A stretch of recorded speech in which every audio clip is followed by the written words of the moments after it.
성경 목록하겠습니다. 여호수아서 1장입니다.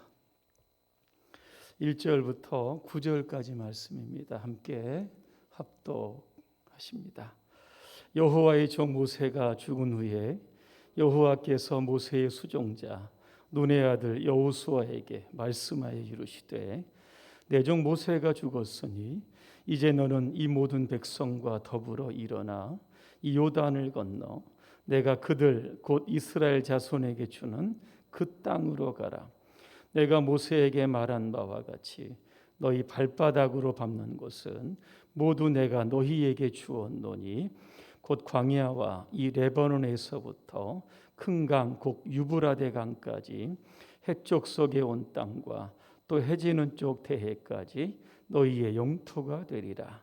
내 평생에 너를 능히 대적할 자가 없으리니 내가 모세와 함께 있었던 것 같이 너와 함께 있을 것임이니라. 내가 너를 떠나지 아니하며 버리지 아니하리니 강하고 담대하라.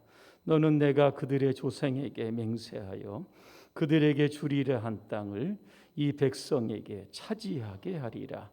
오직 강하고 극히 담대하여 나의 종 모세가 내게 명령한 그 율법을 다 지켜 행하고 우로나 좌로나 치우치지 말라. 그리하면 어디로 가든지 형통하리니 이 율법책을 내 입에서 떠나지 말게 하며 주야로 그것을 묵상하여 그 안에 기록된 대로 다 지켜 행하라. 그리하면 내 길이 평탄하게 될 것이며 내가 형통하리라. 내가 내게 명령한 것이 아니냐. 강하고 담대하라. 두려워하지 말며 놀라지 말라. 내가 어디로 가든지 내 하나님 여호와가 너와 함께 하느니라 하시니라. 아멘. 오늘 설교의 주제가 뭐죠? 우리 옆분과 인사하겠습니다. 강하고 담대합시다. 터키에 사역하시는 우리 김요한 선교사님이 이야기를 조금 하려고 합니다. 한 번은 하나님께서 이 김 선교사님에게 이런 음성을 주시는 겁니다. 월요일에 시장에 나가서 성경책을 팔아라. 여러분 터키 여러분 아실 겁니다. 이 무슬림이 99%입니다. 공개적으로 성경을 팔 수도 없습니다. 그런데 그 음성을 듣고 선교사님이 예 알겠습니다. 성경책을 들고 시장으로 나갑니다. 이래 보니까 시장을 순찰하는 그 순경을 만나게 됩니다. 내가 여기서 이 책을 좀 팔려고 하는데 팔 수 있도록 허락해 달라고 했더니 팔으라고 하는 겁니다.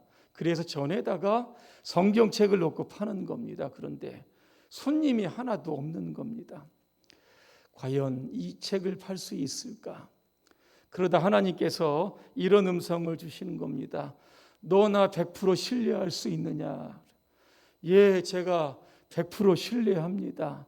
그러면 내가 지금부터 하는 일을 똑똑히 보라 그렇게 말씀합니다. 잠시 후에 보니까 뒤에 있는 한 큰 사람이 이 성경책 있는 대로 이렇게 오더니 성경책이네 이렇게 이야기를 하면서 내가 갖고 있는 것이 프랑스어 성경이라 성경을 읽지 못했는데 자국으로 된 터키 성경을 보게 되어서 너무나 기분이 좋다는 겁니다. 그래서 그 책을 사갑니다. 그랬더니 주변에 있는 사람이 많은 사람들이 모여들어서 이 성경책을 사가기 시작을 했다는 겁니다. 한 번은 이 교인들을 모아놓고 기독교에 대해서 교리를 이렇게 강의한 적이 있습니다. 그때 8명의 이 무슬림들이 신분을 속이고 들어오는 겁니다. 이슬람의 문제점이 무엇이고 틀린 점이 무엇이고 그것들을 얘기해 주시고 기독교의 복음을 좀 가르쳐 주십시오. 자, 몰래 카메라로 모든 교육의 내용을 다 찍습니다. 그리고 방송국에 보내서 방송을 타게 만들었다는 겁니다. 이 일로 인하여 이 선교사님이 굉장히 위태한 지경에 빠지게 되었습니다. 그래서 잠시 피신을 하려고 했습니다. 그때 하나님이 또 이런 음성을 주시는 겁니다. 너 터키에 갈 때 터키에 뼈 묻는다고 하지 않았느냐? 근데 왜 이런 일로 도망을 가느냐? 그래서 결국 그는 체포가 되어서 3년 6개월 동안 감옥에 있게 됩니다. 수차례 재판을 했는데 마지막 최종 판결만 남았던 겁니다. 검사가 나와서 이렇게 논거를 이야기합니다. 지금까지의 피고는 이슬람 모독죄에 해당하므로 법정 최고형인 사형을 구형합니다. 그럼에도 불구하고 터키는 사상과 표현의 자유가 있는 바 피고는 헌법의 보호를 받아야 마땅합니다. 그리고 방송국이 무작위로 편집하여 방영한 일은 잘못된 일입니다. 예수는 구약이 예언하시고 신약이 성취가 되었지만 무하메드는 신구약의 예언이 된 것이 없으므로 하나님의 선지자라고 인정할 수 없습니다. 피고에게 내려진 이슬람, 코란, 무하메드 모독죄는 헌법에 의해 무죄로 선고되기를 요청합니다. 이렇게 얘기했다고 합니다. 참 이례적으로 검사가 그렇게 이야기를 하니까 판사가 그냥 오케이 하고 선교사님을 석방했다는 겁니다. 그런 후에 이런 간증을 하게 됩니다. 때로는 당장 한 치 앞도 내다볼 수 없을 만큼 어렵고 힘든 상황이었지만 하나님께서 때때로 지켜주시고 사역이 막히지 않도록 도와주셨습니다. 모든 일이 분명한 하나님의 계획 속에 진행되는 것을 보면서 나는 강하고 담대한 믿음을 가졌습니다. 하나님의 도움이 없이는 여기까지 올 수 없었습니다. 오늘 여호수아서는 가나안을 정복해 가는 그러한 과정을 그리고 있습니다. 그런데 이게 순탄하지 않은 겁니다. 오늘 1장에 딱 들어서면서 여호수아는 그의 마음 가운데 두려움이 임하게 됩니다. 세 가지 두려움이 있었는데 첫 번째는 뭐냐면 모세가 죽은 겁니다. 오늘 1절에 보니까 여호와의 종 모세가 죽었다 그랬습니다. 신명기 34장 보면 모세가 120세의 나이로 죽게 됩니다. 그때 건강 상태가 어떠냐면 눈이 흐리지 아니하였고 기력이 쇠하지 아니하였다. 120세에 그는 갑자기 하나님의 부르심을 받았다는 겁니다. 여러분, 그동안 모세는 이 절대적인 리더십을 가지고 있었던 사람입니다. 바로와 맞서서 출애굽을 했던 사람이고 이스라엘 광야 40년 동안 지내는 동안 그 불평이 많은 이스라엘 백성들을 끌고 결국에는 가나안 초입까지 인도했던 그러한 사람입니다. 그런데 그 모세가 더 이상 눈에 보이지 않는 겁니다. 누가 이 지도력의 공백을 메울 수 있을까? 그 후계자가 여호수아인데 여호수아의 리더십 검증된 바가 아직 없는 겁니다. 이스라엘 백성들이 잘 따라줄까? 그것도 미주수였던 겁니다. 그래서 이 여호수아는 당장에 자기가 모시고 있었던 이 모세가 눈에 보이지 않아서 두려움이 임합니다. 두 번째는 이스라엘 백성들 때문입니다. 광야 40년을 지나는 동안 이스라엘 백성들은 툭하면 불평하고 툭하면 원망하고 툭하면 한 지휘관을 세워서 애굽으로 돌아가자 늘 이런 게 입에 배어있던 사람들입니다. 과연 이런 사람들을 데리고 가나안 땅에 들어갈 수 있을까? 아무리 생각해도 불안했던 겁니다. 세 번째는 여호수아는 이 가나안 정복의 과제가 너무나도 버거웠던 겁니다. 여러분, 이스라엘 백성들이 출애굽하는 동안 정식적으로 전투한 경험은 출애굽 17장에 나오는 아말렉과의 전투입니다. 에돔에서도 싸우지 않고 우회했기 때문에 실제적으로 보면 이 싸움 한 번밖에 한 적은 없는 겁니다. 그러니까는 전투 경험이 없었다. 그런데 가나안 부족들은 여러분 철제 기구를 가지고 있었습니다. 정규군이 있었고 전쟁에 능했던 사람들입니다. 과연 그들과 싸워 승산이 있을까?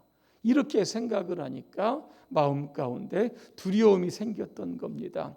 하나님은 여호수아 마음 안에 있는 두려움을 간파를 하시고 오늘 그에게 이런 말씀을 주십니다. 그런데 거의 동일한 말씀입니다. 6절에 뭐라고 되어 있습니까? 강하고 담대하라. 7절에 보니까 오직 강하고 극히 담대하라 그랬습니다. 9절에 보니까 강하고 담대하라, 두려워하지 말라, 놀라지 말라 그렇게 말씀합니다.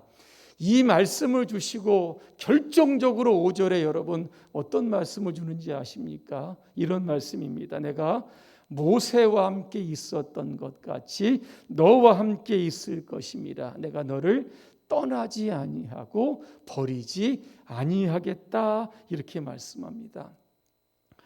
여호수아는 이 말씀을 받고 그의 마음 가운데 두려움이 사라졌을 겁니다. 왜냐하면 그 두려움을 압도하고 이겨낼 수 있는 하나님이 그 마음의 중심에 계셨기 때문입니다. 살다 보면 참 두려워할 때가 많이 있습니다. 염려할 때도 있고 불안할 때도 있습니다. 근데 여러분 잘 생각해 보시길 바랍니다. 두려움이라고 하는 것이 실체가 있습니까? 없습니다. 만져볼 수 있습니까? 만져볼 수 없습니다.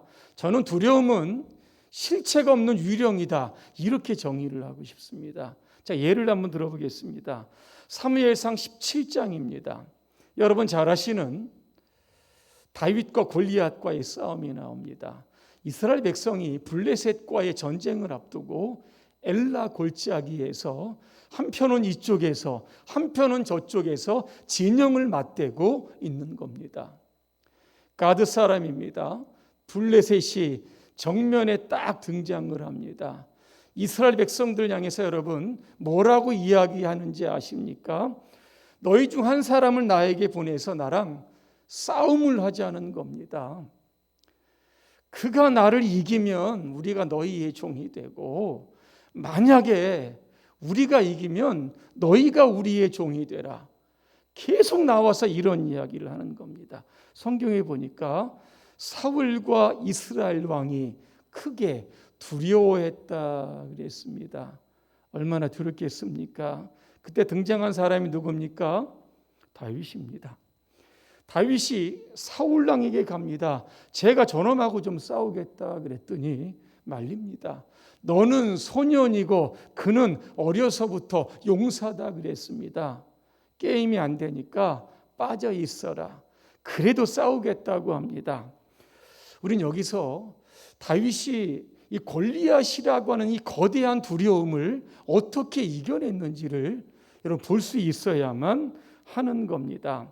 다윗의 눈에는 골리앗이 거인이었지만 말단 비대증 환자로 보였던 겁니다. 말단 비대증 환자가 뭔지 아십니까? 뇌하수체 종양으로 성장 호르몬이 과다하게 분비되어 발생하는 겁니다. 인체의 말단 부분, 손이나 발이나 턱이나 코나 귀나 혀 이런 것들이 비정상적으로 커지는 겁니다. 기능 장애를 일으키는 만성 질환입니다. 그래서 이 말단 비대증을 가리켜서 거인증 이렇게도 부르는 겁니다.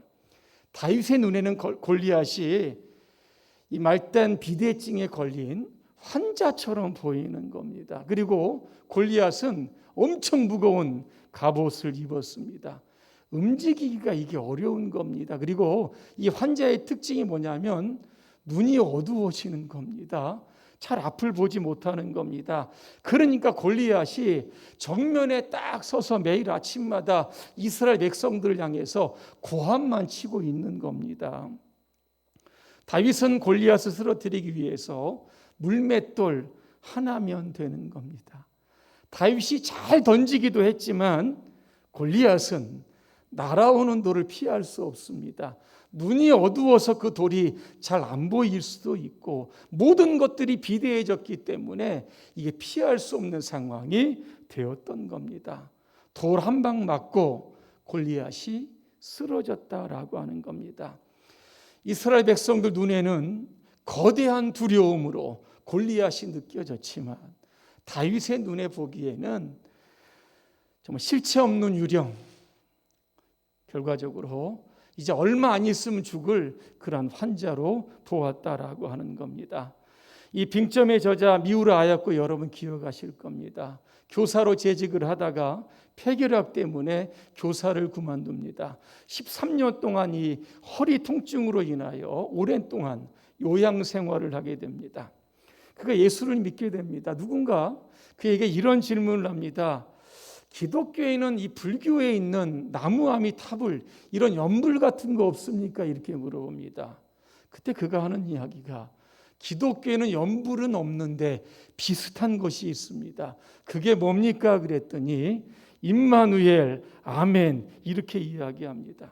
하나님이 나와 함께 계시다라고 하는 겁니다.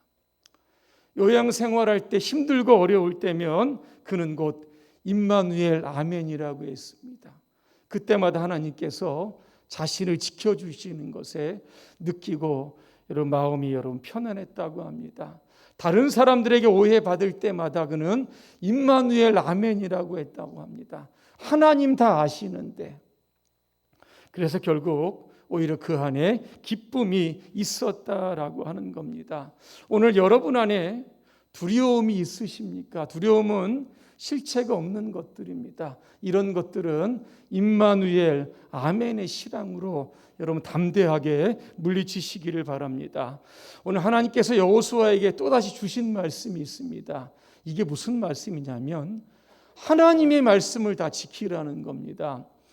이제 요단강을 건너야 하고 가나안을 정복해야 하는데 하나님 말씀을 이야기하는 겁니다. 여러분 좀 이상하지 않습니까? 군사를 모집을 하든 무기를 더 사든 다른 나라와 동맹을 하든 군사 전략을 짜든 어쨌든 전쟁에 집중을 해야 되는데 하나님 말씀을 다 지켜라 그렇게 이야기를 합니다. 왜 그랬을까? 가나안 정복 전쟁은 군사력으로 이기는 전쟁이 아니라 하나님이 직접 개입하시는 거룩한 전쟁이었기 때문에 그랬습니다. 나중에 여호수아 강해를 보다 우리가 알겠지만 여호수아 6장쯤 들어가다 보면 이스라엘 백성들이 결국 요단을 건너게 됩니다. 여리고선을 정복하는 장면이 나오는데 여러분 어떻게 정복한지 아십니까? 하나님은 이러한 전략을 말씀하고 계십니다. 여호수아서 6장 3절입니다. 너희 모든 군사는 그 성을 둘러 성 주위를 매일 한 번씩 돌되 6일 동안 그리하라 했습니다. 6장 4절입니다. 제사장 7은 7 양각 나팔을 잡고 언약궤 앞에서 나아갈 것이요 7째 날에는 그 성을 7번 돌며 그 제사장들은 나팔을 불며. 여러분 5절입니다. 제사장들이 양각 나팔을 길게 불어 그 나팔 소리가 너희에게 들릴 때에는 백성은 다 큰 소리로 외쳐 부를 것이라. 그리하면 그 성벽이 무너 내려진다 그렇게 말씀합니다. 여호수아 이스라엘 백성들은 하나님이 말씀하신 그대로 했습니다. 그랬더니 성이 무너져 내렸다는 겁니다. 하나님의 말씀이 결국 여리고성을 정복하는 유일한 비결이었다는 겁니다. 우리는 하나님의 말씀을 어떻게 받아야 되는지 오늘 8절에 보니까 세 가지로 말씀합니다. 이 율법책을 내 입에서 떠나지 말라. 무슨 얘기입니까? 하나님의 말씀을 줄줄 외우라는 겁니다. 누군가 툭 지나가다 치면 여러분의 입술 가운데 하나님의 말씀을 이렇게 내뱉으라고 하는 겁니다. 두 번째로 보니까 주야로 그것을 묵상하라 그랬습니다. 하나님의 말씀을 되씹고 되씹으라는 겁니다. 그래서 여러분의 생각, 여러분의 마음에 하나님의 말씀으로 충만하게 하라는 겁니다. 세 번째 보니까 그 안에 기록된 대로 다 지켜 행하라. 하나님의 말씀을 실천하라. 그런 뜻을 담고 있습니다. 가나안 정복을 앞두고 모세가 죽고 여호수아가 얼마나 두려워했을까. 그때 하나님은 말씀합니다. 내가 모세와 함께 있었던 것 같이 너와 함께 있을 것이다. 동일한 이 약속이 오늘 저와 여러분에게도 주어졌음을 믿으시기를 바랍니다. 인생이 힘들고 어려울 때마다 하나님이 나와 함께 계신다. 임마누엘 아멘의 신앙으로 우리는 거침없이 두려움을 밀어내고 앞으로 전진해야 될 줄로 믿습니다. 그리고 누가 무슨 이야기를 하든지 하나님 말씀으로 여러분 무장하셔서 머리부터 발끝까지 하나님의 말씀으로 여러분 충만하셔서 그 말씀으로 밀고 나가면 오늘 보니까 형통하게 한다. 그죠? 가나안 정복이 순조롭게 이루어진다는 겁니다. 여러분의 목표가 하나님께서 순행할 수 있도록 역사해 주신다라고 하는 뜻을 담고 있는 겁니다. 이 한 주간도 여러분 하나님의 말씀을 듣고 승리를 주시는 그런 하나님을 경험하시기를 주님의 이름으로 축원합니다. 기도하겠습니다. 은혜로우신 하나님, 우리의 삶의 때때로 불안과 두려움이 엄습할 때가 있습니다. 그럴 때마다 임마누엘 아멘의 신앙으로 물리치게 하여 주시옵소서. 강하고 담대한 믿음을 주셔서 우리 각자에게 주신 비전과 우리 교회에 주신 그러한 꿈을 향해서 날마다 전진하고 전진하여 형통케 하시고 평탄케 하시고 승리를 주시는 그 하나님과 늘 동행하게 하여 주시옵소서. 예수님의 이름으로 기도합니다. 아멘.